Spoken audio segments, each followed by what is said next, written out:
मेरे प्यारे दोस्तों एवं सज्जन मित्रों, हम आपको बताने जा रहे हैं सीआरपीसी की महत्वपूर्ण धाराएं जो कौन कौन सी है। संक्षेप में हम बताएंगे सीआरपीसी की महत्वपूर्ण धाराएं कौन कौन सी है। तो धारा 2 में डेफिनेशंस दी गई है। अब बढ़ते हैं धारा 6 की ओर। आपराधिक न्यायालय की श्रेणियां दी गई इसमें। और धारा 9 में सत्र न्यायालय के बारे में प्रावधान किया गया है। धारा 10 सहायक सत्र न्यायाधीशों की अधीनता के बारे में। और धारा 11 न्यायिक मजिस्ट्रेटों के न्यायालय के बारे में प्रावधान किया गया है। और धारा 12 मुख्य न्यायिक मजिस्ट्रेट और अतिरिक्त मुख्य न्यायिक मजिस्ट्रेट आदि के बारे में प्रावधान किया गया है। और धारा 13 विशेष न्यायिक मजिस्ट्रेट के बारे में प्रावधान किया गया है। धारा 30 जुर्माना अदा न करने पर कारावास की सजा के बारे में प्रावधान है। ये सारी धाराएं सीआरपीसी के बारे में हम आपको बता रहे हैं। धारा 31 एक मुकदमे में कई अपराधों की दोष सिद्धि के मामले में सजा। धारा 41 से धारा 54 व्यक्तियों की गिरफ्तारी के बारे में प्रावधान किया गया है। धारा 56 गिरफ्तार किए गए व्यक्ति को मजिस्ट्रेट या पुलिस स्टेशन के प्रभारी अधिकारी के समक्ष ले जाया जाएगा। धारा 57 गिरफ्तार व्यक्ति को 24 घंटे से अधिक हिरासत में नहीं रखा जाएगा। धारा 59 पकड़े गए व्यक्ति का निर्वहन। धारा 61 से 69 समन के बारे में प्रावधान किया गया है। धारा 70 से धारा 81 गिरफ्तारी का वारंट के बारे में प्रावधान है। धारा 82 फरार व्यक्ति के लिए उद्घोषणा। धारा 83 फरार व्यक्ति की संपत्ति की कुर्की। धारा 84 कुर्की पर दावे एवं आपत्तियों के बारे में प्रावधान है। धारा 85 कुर्क की गई संपत्ति की रिहाई, बिक्री और बहाली के संबंध में। धारा 86 कुर्क की गई संपत्ति की बहाली के लिए आवेदन खारिज करने के आदेश के खिलाफ अपील के बारे में प्रावधान है। धारा 87 समन के बदले या उसके अतिरिक्त वारंट जारी करना। धारा 88 उपस्थिति के लिए बंद पत्र लेने की शक्ति के बारे में प्रावधान किया गया है। धारा 93 तलाशी वारंट कब जारी किया जा सकता के बारे में प्रावधान है। धारा 97 गलत तरीके से कैद किए गए व्यक्तियों की तलाशी करना। धारा 102 कुछ संपत्ति जब्त करने की पुलिस अधिकारी की शक्ति के बारे में प्रावधान है। धारा 106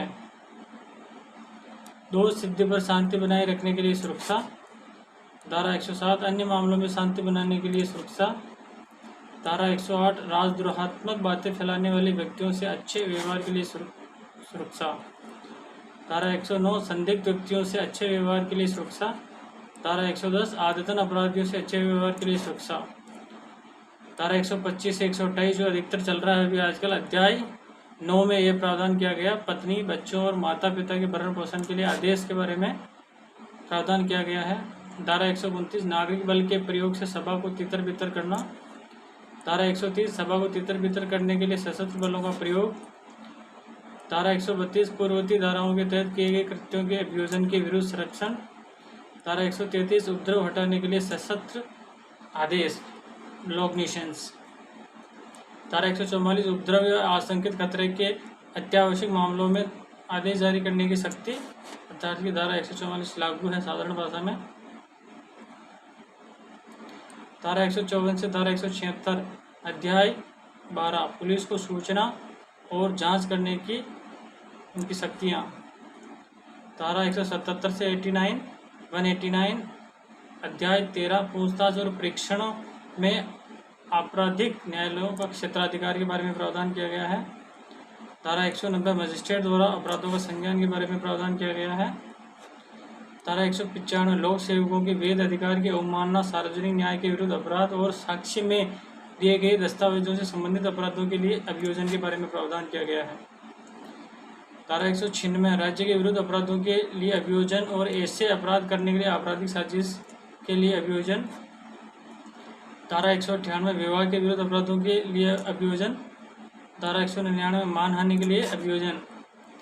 धारा 200 से 203 अध्याय 15 मजिस्ट्रेटों को शिकायतें के बारे में प्रावधान। और धारा 204 में प्रक्रिया जारी करना। धारा 211 से 224 अध्याय 17 आरोप से संबंधित है।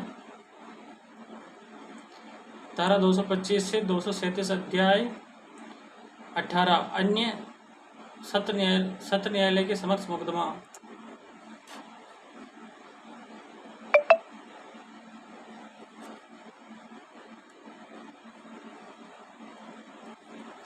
धारा 238 से 250 अध्याय 19 मजिस्ट्रेट द्वारा वारंट मामलों की सुनवाई।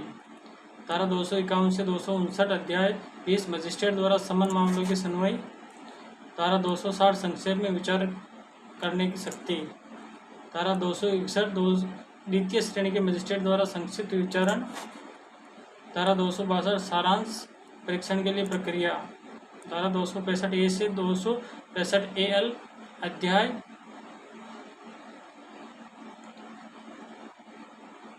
21A प्ली बार्गेनिंग के बारे में प्रावधान किया गया है। धारा 301 बार दोषी ठहराए गए या बरी किए गए व्यक्ति पर उसी अपराध के लिए मुकदमा नहीं चलाया जाएगा। धारा 304 कुछ मामलों में अभियुक्त को राज्य के खर्चे पर कानूनी सहायता। धारा 307 क्षमादान का निर्देश देने की शक्ति। धारा 311 महत्वपूर्ण गवाहों को बुलाने या उपस्थित व्यक्ति की जांच करने की शक्ति। धारा 313 अभियुक्त की परीक्षा करने की शक्ति। धारा 315 अभियुक्त व्यक्ति का सक्षम साक्षी होना। धारा 320 अपराधों का समन। धारा 366 मौत की सजा की पुष्टि के लिए सत्र न्यायालय द्वारा प्रस्तुत किया जाना। धारा 368 सजा की पुष्टि करने या दोष सिद्धि को रद्द करने की उच्च न्यायालय की शक्ति। धारा 395 उच्च न्यायालय का संदर्भ। धारा 401 उच्च न्यायालय की पुनरीक्षण की शक्तियाँ। धारा 436 किन मामलों में जमानत लेनी है। 436A अधिकतम अवधि जिसके लिए किसी विचाराधीन कैदी को हिरासत में रखा जा सकता है। धारा 437 गैर जमानती अपराध के मामले में जमानत कब ली जा सकती है। 437A जमानत के लिए आरोपी को अगले अपीलीय न्यायालय के समक्ष उपस्थित होने की आवश्यकता। 438 गिरफ्तारी की आशंका वाले व्यक्ति को जमानत देने का निर्देश अर्थात कि एंटीसेप्टरी बेल। 439 जमानत के संबंध में उच्च न्यायालय एवं सत्र न्यायालय की विशेष शक्तियाँ। धारा 460 अनियमितताएं जिनसे कार्रवाई दूषित न हो। 461 अनियमितताएं जो कार्रवाई को दूषित करती है। 468 परिसीमा अवधि बीत जाने के बाद संज्ञान लेने पर रोक। और 482 उच्च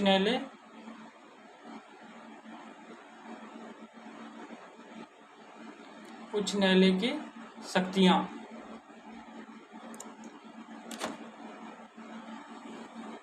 उच्च न्यायालय की अंतर्निहित शक्तियों की बचत। तो थैंक यू दोस्तों, बने रहिए हमारे साथ और सब्सक्राइब करना ना भूलें। आपका प्यार हमें कमेंट बॉक्स में मिलता रहे। ये हमने संक्षेप में आपको बताया है, अब डिटेल में हमने आपको पहले से बता रखा है, अलग अलग वीडियो पहले से ही दिए हुए हैं।